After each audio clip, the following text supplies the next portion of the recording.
everybody. Tom Bialik with the Hobart Chamber of Commerce coming to you one more time with another installment of Influencers in Action. Today, I'm joined by friend, entrepreneur, and author Jeff Colby. Jeff, thanks so much for joining today. Oh, thanks a lot, Tom. Thanks for having me. Jeff is the author of this new book, The Power to Think Differently. Jeff, this is your first book. Yeah, first time out the box writing that book. Yep. Congratulations. Thank you. Jeff, you're an entrepreneur, you're an influencer. Tell us just a little bit about yourself. Give us a brief recap of your background before we talk a little bit about your book. Okay, well, I was born in Gary, raised in Hammond, Indiana. Been there most of my life. I've traveled around different places. I went to college in Montana Tech, graduated there in 1986. Worked in Maryland, Florida, New York, back home here. I've worked in retail. Now I'm doing my family business, which has been around since 1965. I'm a barber, owner of the Playboy Barber Shop in Gary, Indiana. I'll be over 55 plus years old now, and been doing that since 94. And been wanting to write a book since I was turned 30, 35, 40. Finally got it done. Now, I did read in your book that this wasn't your first attempt to write a book. You tried it once before and maybe just kind of ran out of steam a little bit. But now you've gone forward with it, and I'm sure you're very excited about that. Oh, yeah. I did run out of gas. I think it was just the fact there was a maturity level on my part as far as not being ready mentally to finish what I wanted to finish. I got started but couldn't finish it. And there's no use of starting without finishing. So life changes. I went through a lot of different life changes and things, positive and negative, and put it in the book. Now, The Power to Think Differently. Where did the idea come from to write the book in the first place? The book came from actually my mother and my grandmother, as far as being very influential in my life, as far as being my key sources of go-to people, as far as teaching me life lessons and how to be a man and how to run a business. So they were very. I've had a lot of good people in my life that have guided me, but those two, I take them. I still carry them around. I have tattoos of both of them on my arms right now because they're with me all the time. They're with me all the time, and thank God I had them in my life. Right. Well, the book is full of inspirational anecdotes, if you will. Your faith is definitely evident as you've authored this book. You have a lot of biblical references, yes, for sure. Talk a little bit about how you structured the book. What kind of went into play when you put this book together? Actually, I started writing inspirational quotes to friends of mine in text messages in the mornings. That's how it all started, and I kind of got away from it because I felt it's not having any effect. So people say, "Hey, I need that. Send me those. Where's those at? I need those sent to me. I mean, why'd you stop?" So I started doing it again, and then I started writing them down and keeping them. And somebody said, "Well, are you going to write a book? When are you going to do a book? This needs to be in a book." So I said, maybe it should be in a book. So I started keeping them and saving them, and eventually was compiled tons of them. I have so many still at home that I haven't put in this book, but just started writing them and then started putting them in a form and just had to format it with way life has led us, as far as, how we have a dream to want to do something, you have that vision that you see to where you want to go. You're going to be faced with challenges to get to that level.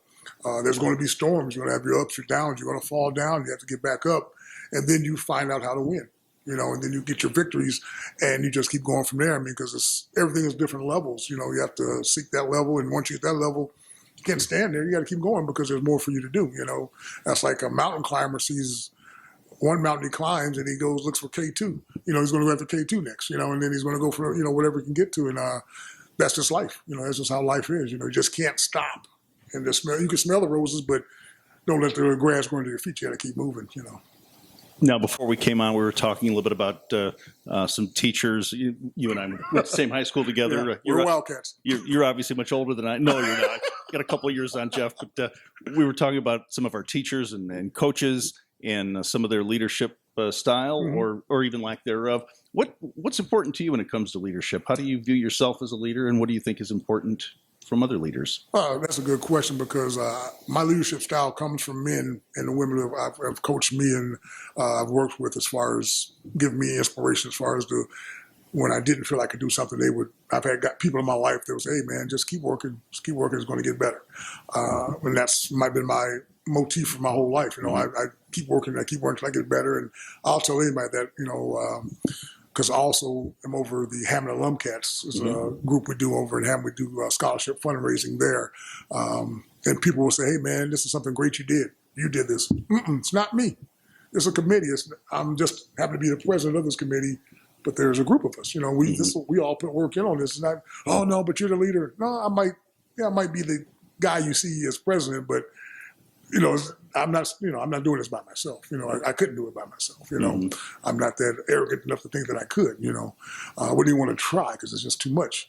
But leadership just comes within being able to follow. That you learn how to follow, then you can learn how to lead. And every leader is not a leader, as we both know. You get some people in leadership that are just abusive.